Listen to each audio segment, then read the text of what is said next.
Tipsnya apa nih Pak? Bapak bisa bertahan sampai sekarang di dunia trading? Karena saya tahu kok yang masuk ke channel ini pasti pengennya, apa sih strategi yang terbaik? Oh, gue coba jawab. Halo teman-teman, balik lagi di kontennya The Reva Journal dengan saya Salma Bianda dan tentunya ada Pak Reva dong di sini. Apa kabar teman-teman semuanya? Saya Reva Faruk. Welcome back our YouTube channel. Oke, berarti ini episode ke-66 ya Pak? Ya kemarin 65 tambah 1 jadi 66. Oke teman-teman, jadi teman-teman pastinya tahu dong dan Pak Reva pun tahu kenapa kok saya bisa berdiri di sini. Udah tahu Salma, Udah tahu. udah perasaan tuh udah nggak enak aja kalau Oke. udah ada Salma di samping. Tapi kan saya mewakili netizen sama teman-teman. Ya apa-apa sih. Oke, tapi untuk pertama kalinya saya mau ngucapin terima kasih dulu sama teman-teman. Oh iya dong. Yang sudah support channel kita Pak. Ya, thank you. Lanjut ke pertanyaan aja ya, biar cepet ya. Nggak basa-basi langsung ya. Iya, langsung aja. Jadi gini Pak, apa sih yang membuat Bapak itu nggak menyerah di dalam dunia trading sampai sekarang?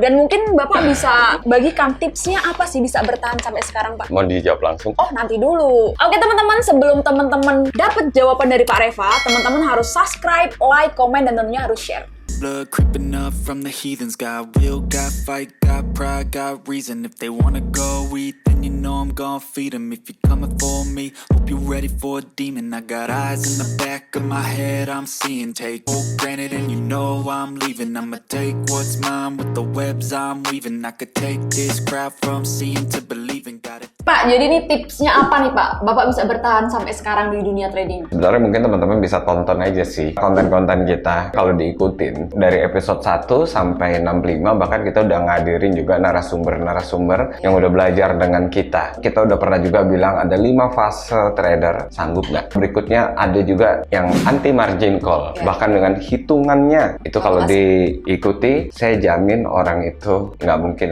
mengalami yang namanya margin call. Saya ngerti maksud Salma. Pernah nggak saya hampir menyerah? Iya, betul. Itu pertanyaannya. Mungkin bukan menyerah Salma. Mungkin pernah nggak ngalami capek? Ya jawabannya kalau capek istirahat aja.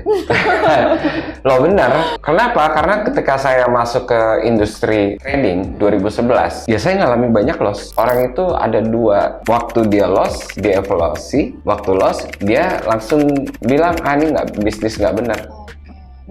Nyalahin. Makanya kenapa kita butuh belajar, cari tahu. Kok ada yang berhasil? Kok orang masih nerusin bisnis ini? Puluhan tahun loh. Ya kita belajar dong. Apa yang menjadi rahasia mereka? Jawabannya cuma satu. Pola pikir. Makanya kenapa konten kita ada. Itu judulnya Logika Trader. Agar teman-teman itu punya ekspektasinya benar dulu. Kalau ditanya rasanya pernah hampir menyerah itu hanya untuk buat alasan. Kenapa saya bilang gitu? Semua orang punya cita-cita, saya pengen jadi pilot. Tapi beneran jadi pilot nggak? Saya pengen jadi pembalap. Ya saya ingin jadi pembalap. Tapi jadi pembalap yang benar nggak? Hebat nggak? Juara nggak? Saya pengen jadi trader.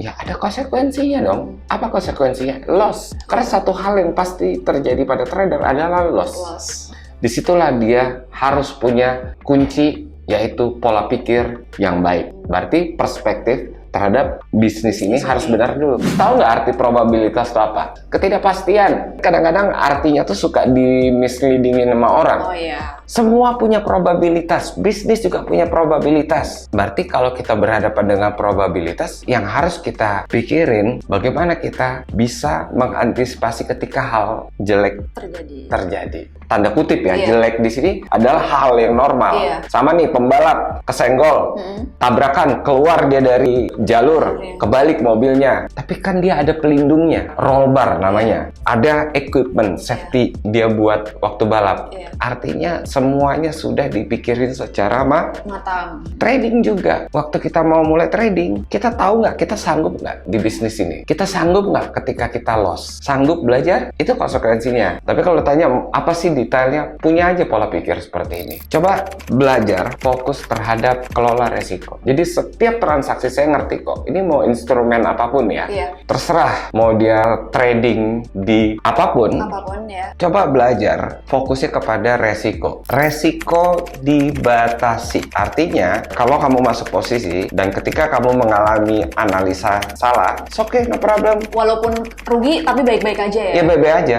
Tujuan trader itu bukan menghasilkan analisa yang baik. Saya kasih dua pilihan ya Salma. Kamu jadi trader, kamu pilih lebih jago kelola resiko atau jago analisa? Kelola resiko sih Pak. Kenapa? Karena resikonya kan kita tahu nantinya. Oke, kenapa nggak jago analisa aja? Analisa bisa aja analisanya bagus tapi dia nggak paham resiko ya sama aja. Berarti percuma dong jago analisa kalau nggak jago kelola resiko. Betul. Itu Salma udah bisa jawab. Berarti pertanyaan Salma, kejawab dong. Kenapa nggak menyerah dan bisa bertahan? Ya salah satunya karena pemahaman tentang resiko tadi. Ya buat teman-teman mungkin yang lagi nonton, coba di dalam setiap transaksi tetapkan aturan maksimal Anda mengalami loss 2%. Ketika mengalami salah analisa, ya udah berarti 2% doang. Oh, hanya 2%. Itu pun kalau sudah pro. Kalau misalnya masih baru, tetapin 1%. Untuk pemula 1%. Yes. Zaman saya dulu, waduh, kejam Salma. Minimal itu transaksi 1 lot. Waktu loss, ya berasa Ya banget. udah. Itu mau nggak mau modalnya juga harus lebih Harus gede. besar ya. Lot zaman sekarang kan udah lebih ada mini account ya. Betul. Bukan berarti modalnya juga dibuat asal-asalan ya, nggak juga. Kalau saya bilang lot salah satu dia bukan buat ngakalin modal, tapi dia buat mengecilkan yang namanya resiko. Makanya saya bilang trader itu pasti akan mengalami yang namanya consecutive loss. Apa itu consecutive loss? Loss yang beruntun. Nah kalau kita pakai rules, contoh kalau pro kan 2%. Iya. Karena pro itu kalaupun dia mengalami consecutive loss, dia besoknya udah tahu harus mau ngapain. Betul. Dia udah tahu konsekuensi. Namanya juga udah paham ya. namanya juga pro trader. Iya. Nah, kalau pemula kan belum. Belum, betul. Oke, waktu dia mengalami profit ya happy dong. Makanya kita udah pernah bilang fase trader euforia nih. Nah, yang berbahayanya ketika lagi euforia hilang rasionalnya. Wah, ini aja gua profit, besok nanti gua profit lagi nih pasti profit gitu. lagi ya, gua gedein lotnya. Dan yang terjadi adalah biasanya kebalikannya. Oke, kalau misal ternyata profit, euforia lagi. Iya. Jadinya lebih barbar lagi. Itu yang sering terjadi kan. Kenapa banyak trader pemula MC di awal? Iya, itu banyak banget. Banyak sih banget. yang dialamin. Oke. Terus berikutnya ketika kita mengalami consecutive loss dengan rule 1%. Contoh, kamu mengalami loss sebanyak 8 kali analisa berturut-turut. Oke, 8 kali. Kalau udah 8 sampai 10 kali, berarti kan kamu sebesar-besarnya berapa persen sih? Habis nggak modal kamu? Nggak mungkin Enggak sih, Pak. dong. Betul, enggak sih. Bener dong? Cuman 8 sampai 10 transaksi sih enggak. Nggak mungkin. Iya. Kenapa? Secara logika, itu akan membatasi kita dan kita akan dikasih waktu untuk evaluasi. Betul. Consecutive loss itu bukanlah hal yang jelek. Biasa banget, biasa. Yang kita lihat itu akumulatif. Itulah kenapa seorang trader bisa bertahan. Kenapa? Karena dia bisa menjaga ketika dia ya udah baik-baik aja.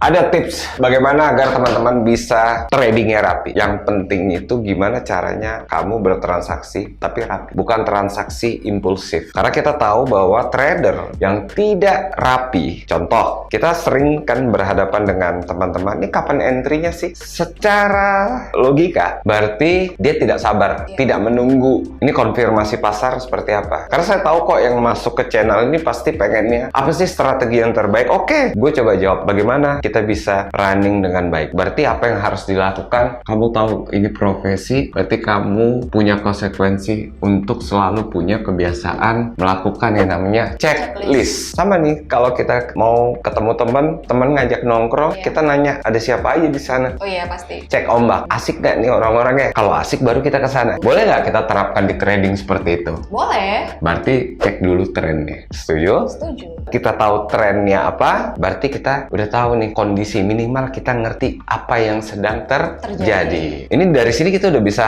ngecek juga apa nih fundamentalnya, apa sentimennya. Kalau bicara teknikal, major trennya apa. Berarti yang berikutnya yang kita harus cek lagi. Karena kita udah tahu kondisi tren ini, berarti kan yang kita cek adalah entry triggernya dong. Apa yang menjadi alasan kita untuk masuk ke dalam pasar? Karena kan kita udah tahu ini dulu. Entry trigger berarti udah tahu fundamentalnya, udah tahu alasannya apa nih. Yang berikutnya adalah Anda harus siapkan apa? Rencana transaksi dong. Trading plan. Pak, ini pasti begitu udah tahu semuanya, dua ini akan jadi sebuah ini. Berarti di sini udah ada kapan exitnya dong. Exit di sini kan ada dua, SL sama TP. Udah nggak bingung lagi Pak, di mana entry, di mana exit. Ini semua kita kondisinya udah tahu. Alasan, reason kenapa masuk ke dalam pasar. Berikutnya, Ini manajemen. berarti setiap transaksi kita, baik dari segi modal, resiko, keukur. Dengan seperti ini, berarti kita udah punya namanya trading system. Coba aja praktekin.